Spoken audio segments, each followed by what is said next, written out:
Every Wednesday morning at this time, immediately following our 10 a.m. update, we check in with our friends in Ottawa at the Blacklocks Reporter, the nation's only reporter-owned and operated newsroom covering our nation's capital. The managing editor there is Tom Korski. He joins us for these weekly chats. Tom, good morning. Good morning, Mike.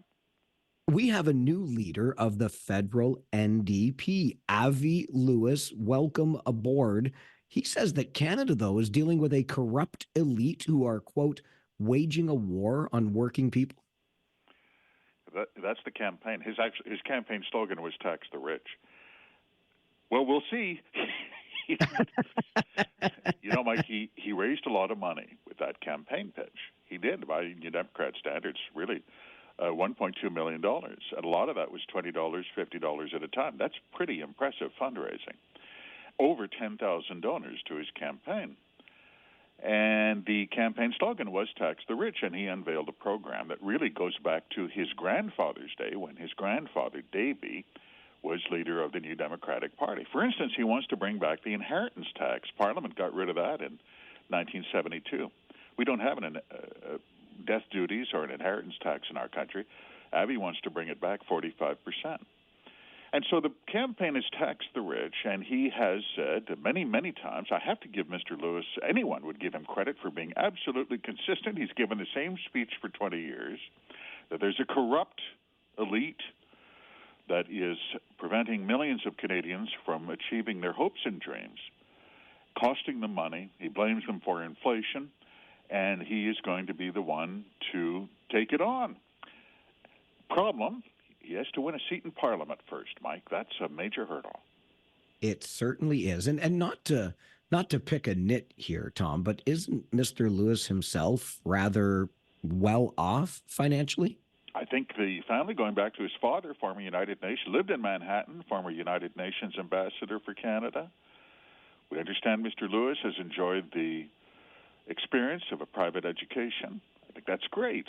We're all capitalists. Well, maybe not Abby, but the rest of us. I mean, no one begrudges anyone their success in our society. I think that's wonderful. But the winning a seat in Parliament, Mike, I mean, that's no joke. He's run twice. Last time, he finished third in Vancouver Centre, and not a close third. He finished third, 23,000 votes behind the MP in that riding, Liberal MP Hetty Fry. She's chair of the Commons Health Committee. This is a serious problem for the party, who are now down to 6 seats. They have never been lower than 6 seats in the House of Commons, going way back to 1935. Perhaps there's only one way to go then. Up? Well, well, funny you should say. The long list of parties that have been registered in Canada and then disappeared is a very substantial list. There's no law that says we need 3 parties in Canada. It's been a convention, and it's entirely possible that we won't be a third-party state going forward, because there's always the Bloc, and there will always be, we know, at least one Green MP. But the New Democrats are in very, very desperate shape, and they acknowledge it in private moments. This is,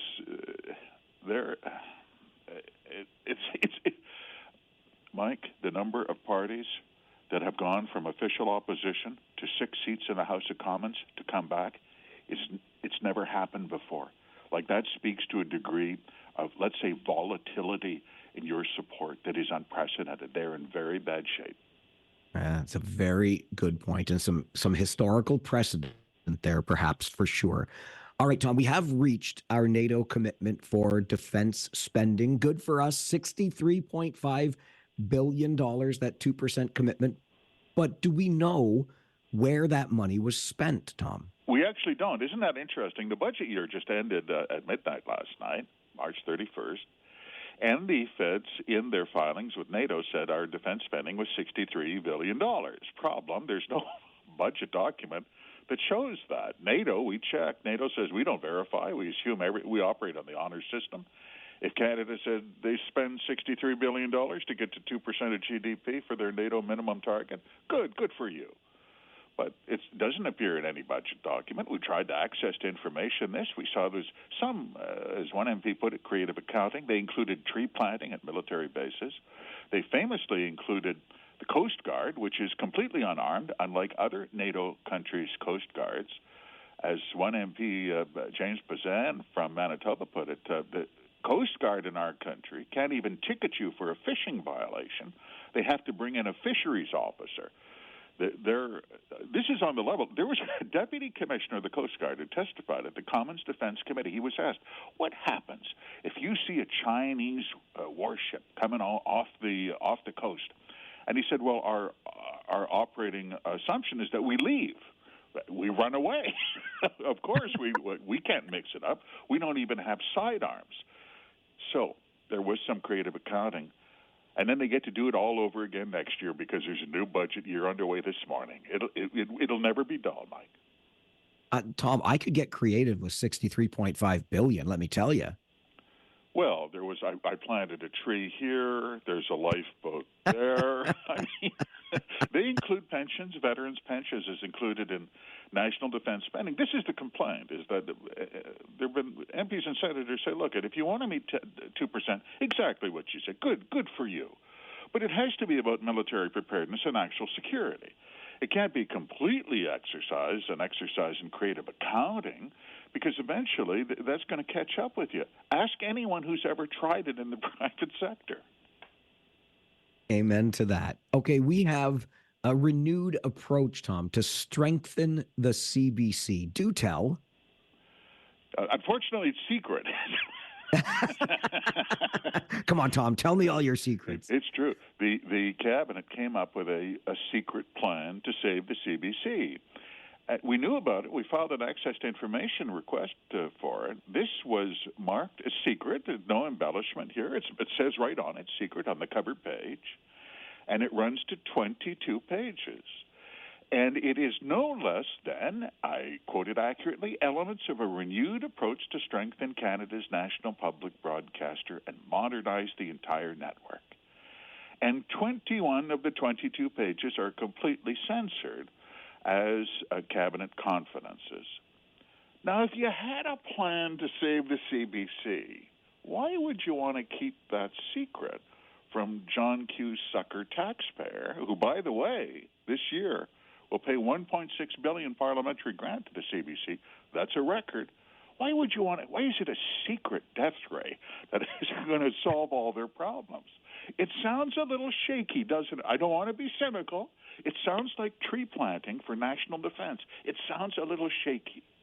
It doesn't have much firm ground beneath it. $1.6 billion. And for that, well, I think we all have a feeling as to what we have received for that.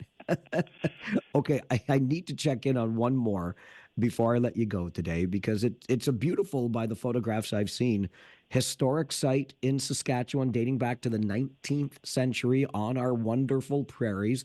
Parks Canada, though, has a different idea for this site. Speaking of secret, they didn't announce this. They just tabled it in Parliament.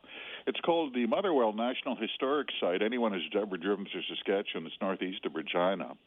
And it's a very pretty farm. It's a very handsome property. And it was built by hand by a man named William Motherwell. He was Saskatchewan's first Minister of Agriculture, became federal Minister of Agriculture in the 1920s. It was a two-termer. And they made this a national historic site 50 years ago, Mike, and it was really a tribute to the sod busters.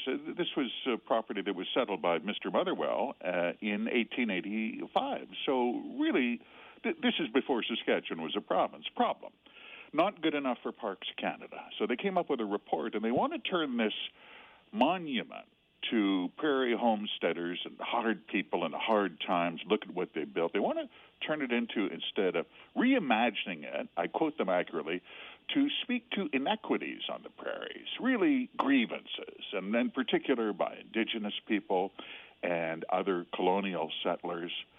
It's kind of going to be an exercise in public shaming. Like, well, as you can imagine, we ran this story. Saskatchewan subscribers went out of their minds. So they started petitioning the Premier of Saskatchewan, take over provincial control. Mike, Everyone knows what they did to John A. Macdonald, the statues that were decapitated, and the naming and shaming that has gone on under the revisionist history in our country. Not an accident, a deliberate cabinet policy from a 2019 directive that told people never forget colonialism, patriarchy, racism. That's the Canadian story. And they just won't stop. And here we go again, indeed. Tom, really appreciate these chats and the work you do at Blacklocks. As always, thank you. Thank you, Mike. Tom Korski, managing editor at the Blacklocks Reporter, the only reporter-owned and operated newsroom covering our nation's capital. Tom joins us on Wednesday mornings just after our 10 a.m. update as we mind Ottawa's business here on the Mike Farwell Show.